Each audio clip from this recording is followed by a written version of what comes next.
All right, let's talk about one of the most bizarre, honestly just weirdest chapters in all of military history.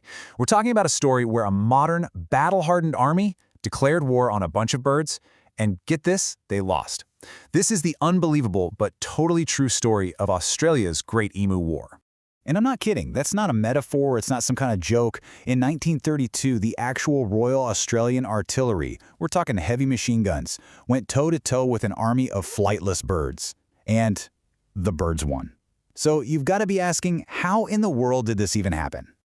Okay, so, a perfect storm. How exactly does one declare war on birds? I mean, that's the big question, right? How does a whole nation find itself in a military fight with its own wildlife? Well, it wasn't just one thing. It was this whole series of events that just smashed together to create, you guessed it, a perfect storm of total absurdity. You see, this whole mess didn't just pop up overnight. It was brewing for over a decade. So picture this. World War I ends and Australia gives its returning soldiers land to farm out in Western Australia. Sounds great, right? Well, the problem was this land was tough, really tough. Then, bam, the Great Depression hits and wheat prices totally collapse. So these veterans are already on the edge, and just when you think things can't get any worse, an ancient migration pattern brings a brand new enemy right to their front. And listen, we're not talking about a couple of birds stealing your lunch. We're talking about an army of 20,000 emus. So after their breeding season, they start their big yearly migration inland, looking for food and water. And what do they stumble upon? Oh, just these perfect irrigated farms owned by the veterans. For the emus, this was like finding a 5-star all-you-can-eat buffet. They just went nuts, trampling crops, smashing fences, eating absolutely everything. So the farmers were at their breaking point. But you have to remember who we're talking about here. These guys were battle-hardened soldiers, straight from the Western Front. So when they're faced with an invasion, what do you think they do? They don't ask for scarecrows or stronger fences. Nope. They send a group to the Minister of Defense, a guy named Sir George Pierce, and they ask for the one solution they know best: machine guns. And this is the crazy part. The government said yes. The Minister of Defense, Sir George Pierce, he actually saw this as a great PR move. You know, the military swooping in to save the country's struggling war heroes. And just like that, with official government backing, the war against the emus was officially on. So, the conditions for this war were interesting, to say the least.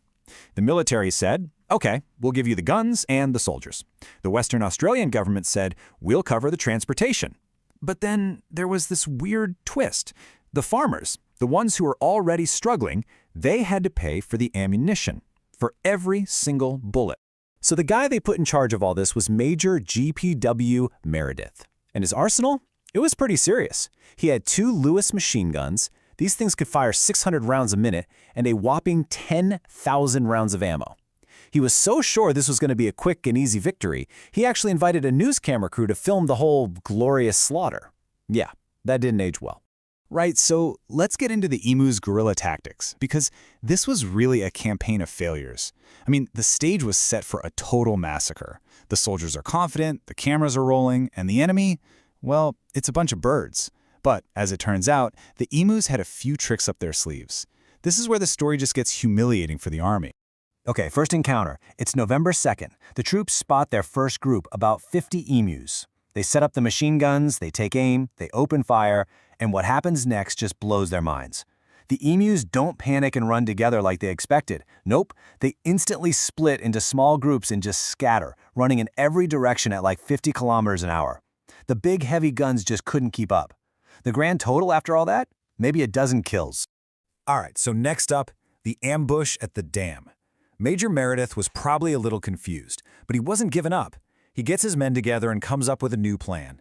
2 days later, his scouts find the perfect spot for an ambush, a local dam where a huge flock of emus is headed for a drink.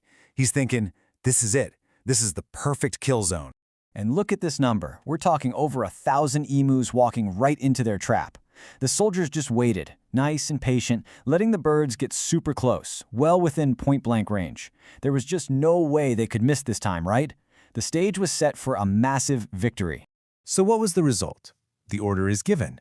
The gunner opens fire. 12 birds drop dead. And then, click. The machine gun jams. Just dead silence. By the time the poor soldiers finally get the thing unjammed, the other 1,000 or so emus are long gone. It was a complete and total fiasco. Okay, so now we get to the mobile attack. At this point, Major Meredith is getting pretty frustrated. These emus are turning out to be shockingly good guerrilla fighters. So he decides it's time to escalate. He orders one of the Lewis guns mounted onto the back of a truck. The new plan? Go mobile. Chase him down. And the result? It was an absolute circus. The ground was so bumpy, the gunner couldn't even aim. He was basically just trying not to fall off. And then, and you can't make this stuff up, an emu literally runs into the truck, gets tangled up in the steering, and makes the driver crash right through a farmer's fence, just adding insult to injury. You know, this quote from Major Meredith really says it all. He's basically in awe of the emus. He's not seeing this as dumb luck anymore. He's seeing it as legit battlefield toughness. He's comparing their ability to take a bullet and just keep on running to the armor on a tank. He had developed this really deep, even if it was reluctant, respect for these birds. And that brings us to the humiliating defeat, because, well, the numbers don't lie. After almost a week of this, the reality was starting to hit home. The media got a hold of the story, and pretty soon, the military was the butt of every joke. The stats from this first attempt were, to put it nicely, not good. I mean, just look at this. After 6 days, they'd fired 2,500 rounds of ammo. And for all that firepower, what was the official kill count? About 50 birds. Let's do the math on that. That's 50 bullets for every single emu they managed to take down. It was just a complete and total failure. So yeah, word of this mess gets back to Parliament, and the politicians are not happy. On November 8th, just 6 days in, the whole operation is called off. The troops are pulled out, totally embarrassed. Round 1, officially, goes to the emus. But wait, there's more. The farmers were still getting crushed, so they begged the military to come back. And on November 12th, Meredith goes back for round 2.